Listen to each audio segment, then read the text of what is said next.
Hi guys, ඉතින් කොහොමද ඔයගොල්ලන්ට? ඉතින් ඔයගොල්ලෝ මේ එකතු වෙලා ඉන්නේ අපේ database management system වල question set 5 එකත් එක්ක.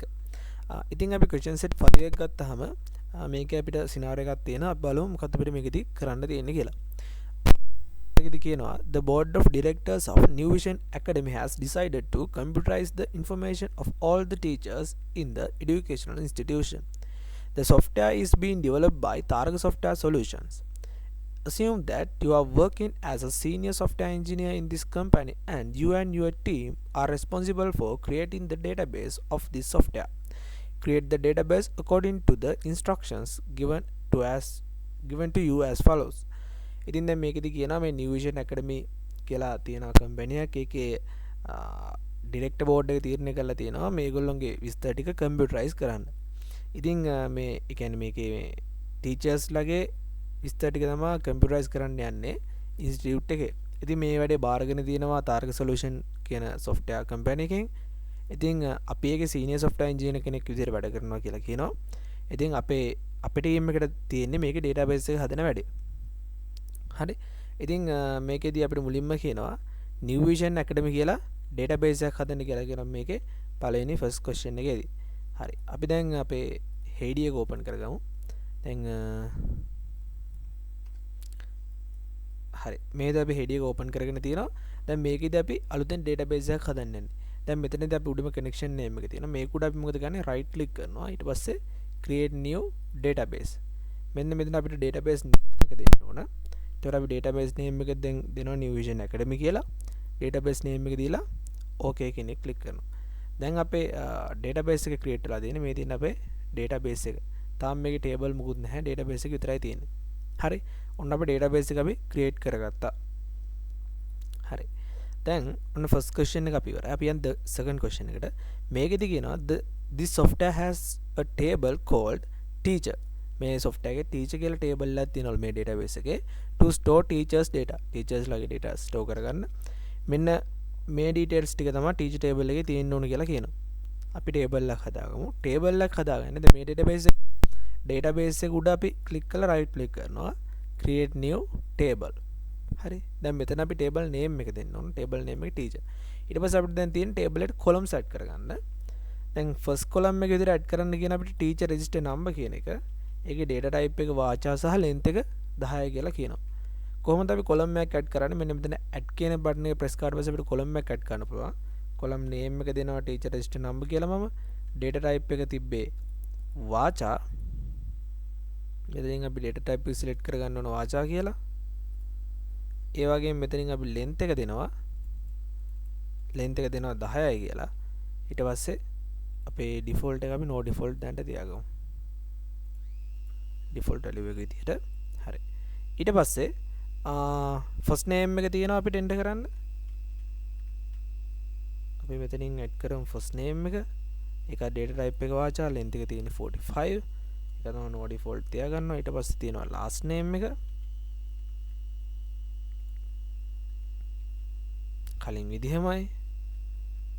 ඊළඟ column එක අපිට තියෙන gender එක. gender එකත් මම add කරගත්තා. ඒකේ length එක ඇවිල්ලා 10යි. length එක 10යි. ඊට පස්සේ contact number එක තියෙනවා. contact number එකත් වාචා length එක 10යි. and අපිට අන්තිමේටම තියෙනවා අපේ email එක. email එක අපි add කරගමු. email එක add කරගත්තා length එක ඇවිල්ලා 50යි. දැන් මේකෙදි අපි මේ table එකට primary key එකක් add කරගන්න ඕනේ. දැන් මෙතනදී මම primary key එක විදිහට මම මේ register number කියන එක add කරගන්න යන්නේ. ඒතර මේක උඩ right click කරනවා. ඊට පස්සේ create new index primary කියන එක දෙනවා. ඒතර මේක අපේ primary key එක වෙනවා. ඒතර ඔයගොල්ලන්ට පේනවා මෙතන දැන් allow null කියලා තිබ්බ එක අයින් වුණා. primary key එකේ null values තියෙන්න බෑ. හරි. දැන් මෙන්න මෙතන අපි table එක හදාගත්තා. දැන් මේක save කියන එක click කරන්න ඕන. ඒතර ඔයගොල්ලන්ට පේනවා අපේ database එකට table එක add වුණා. හරි. දැන් ඔන්න අපි table එක හදාගෙන ඉවරයි. ඊළඟට අපිට කියනවා ඊළඟ question එකේදී enter the data shown in the table below in the database table you have set up above. Do not use the graphical method when entering data here. All data must be entered from the query statement. හරි. දැන් මෙතනදී කියනවා අපිට මෙන්න මේ data ටික enter කරන්න කියලා කියනවා අපි දැන් හදාගත්ත table එකට. හැබැයි මේකෙදි graphical method use කරන්න එපා කියනවා. දැන් ඔයගොල්ලෝ දැක්ක අපි database එක හැදුවේ graphical method එකෙන්, table එක හැදුවේ graphical method එකෙන්. හැබැයි දැන් මේකට data enter කරන්න කියන අපිට ඕන නම් graphical method පුළුවන්. හැබැයි graphical method එකෙන් එපා කියලා කියනවා. අපිට enter කරන්න කියන්නේ කොහොමද? enter කරන්න කියන්නේ query method එකෙන්, query එකක් විදිහට. හරි. දැන් අපි data ටික enter කරගන්න තමයි යන්නේ. හරි. data ටික enter කරන්න යන්නේ මුලින්ම අපි දැන් අපිට මේ data ටික enter කරන්න යන්නේ. හරි. අපි දැන් අපි query එක enter කරන්න යනවා.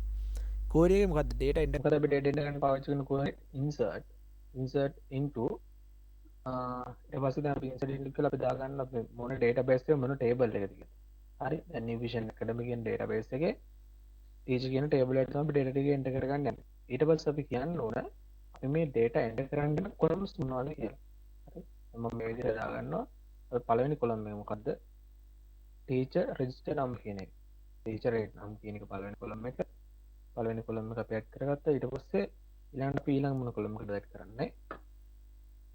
ඊට පස්සේ අපි ඇඩ් කරගමු first name කියන කොලම් එකට. name. හරි.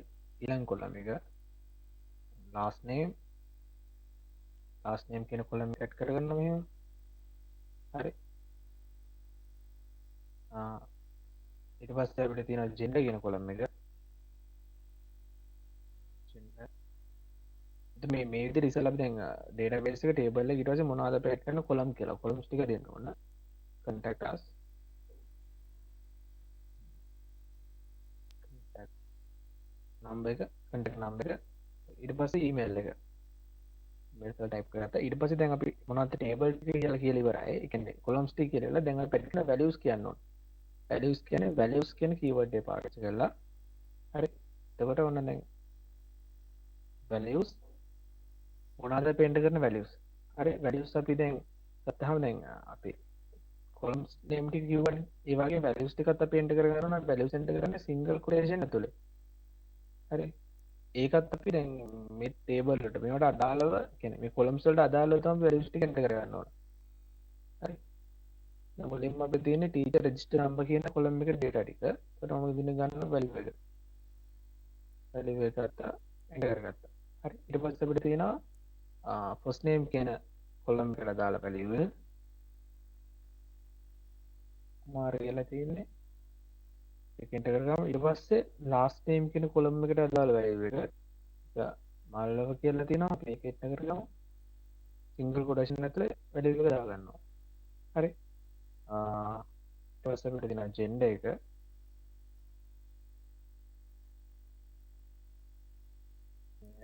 ඊට පස්සේ අපිට තියෙනවා අපේ contact number එක.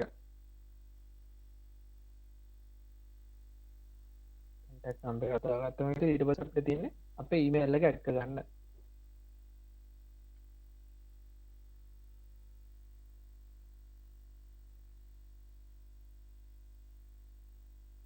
හරි. අපි email එක copy කරගත්තා. ඒක හරි email එක add කරගමු.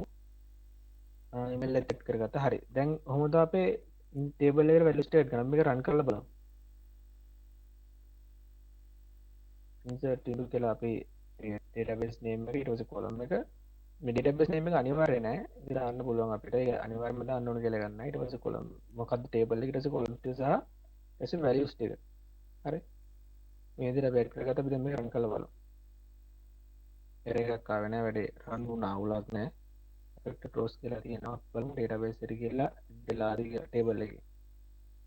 teacher table එකේ data එකට ගිහලා මේ තියෙන ඔයගොල්ලෝ පේනවා දැන් එක column එකක් එක data එකක් add වෙලා තියෙන එක row එකක්. හරි. එතන මේ විදිහට අපි අනිත් data ටිකත් අපි add කරගන්න ඕන same data ටික මෙන්න මේ විදිහට. හරි. දැන් අපි ගමු දෙවෙනි එක t number එක තියනවා මෙහෙම කියලා. හරි. මේ විදිහට අපි ටික add කරගන්න. ඉතින් මෙන්න මේ විදිහට අපි අන්තිම data එකත් අපි execute කරලා බලමු. හරි. ඒකත් enter වුණා. හරි. එතකොට මෙන්න මේ විදිහට අපි අන්තිම දුනා. හරි. දැන් ඔන්න අපි සම්පූර්ණ table එකටම අපි data ටික add කරගෙන ඉවරයි. එතකොට question set 5 එකේදී අපිට ඔච්චරයි කරන්න තියෙන්නේ. අපි question set අපි හම්බෙමු.